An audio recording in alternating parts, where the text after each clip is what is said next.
Hey friends, it's Rhodes with Rhodes Entertainment and welcome to my first vlog.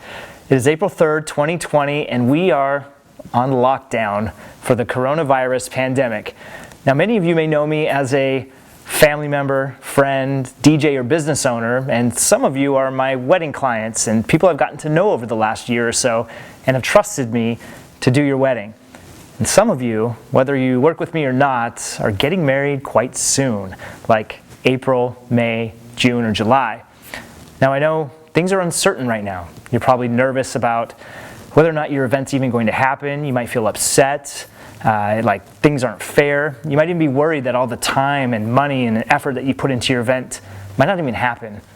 And I feel you, I understand, and I'm with you guys.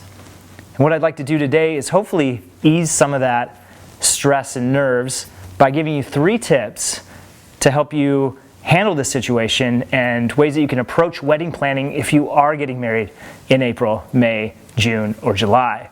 And those 3 tips are simple. 1, be optimistic. 2, be flexible.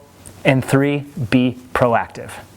Okay, tip number 1, be optimistic. Now I know what you're thinking. Easier said than done, Eric, but hear me out. There is so much good that can come from this situation, and I think it's important to remember that. It's also important to remember that your wedding day is so much more than the time of year, the money you've spent, or even the location. It's about you guys. It's about love. It's about celebrating with the people you care for. And you can do that anytime, anywhere. Also, if you have a positive mindset, you're more likely to be creative and come up with ideas, unique ideas, to help make your wedding day that much better. Tip number 2 is be flexible with your date. Now you may have expected to get married on a Saturday, but the reality is if you do have to make that tough call to postpone to later in the year, chances are that all of your vendors are not going to have the same Saturdays available in 2020. So be flexible and open-minded to the idea of having a Thursday, Friday, or Sunday wedding. Now I kind of like Friday weddings, especially if you have out-of-town guests. Most of them leave on the Sunday after the wedding. So if you have it on Friday, you have a whole Saturday to grab brunch, hang out with them, and relive and reminisce about the wedding day. Tip number 3 is to be proactive.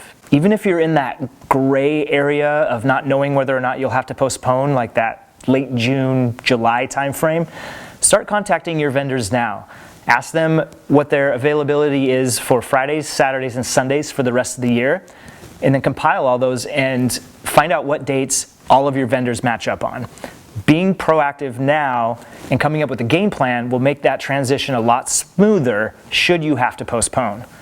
Once again, my 3 tips are be optimistic, be flexible with your date, and be proactive about contacting your vendors and setting up a game plan.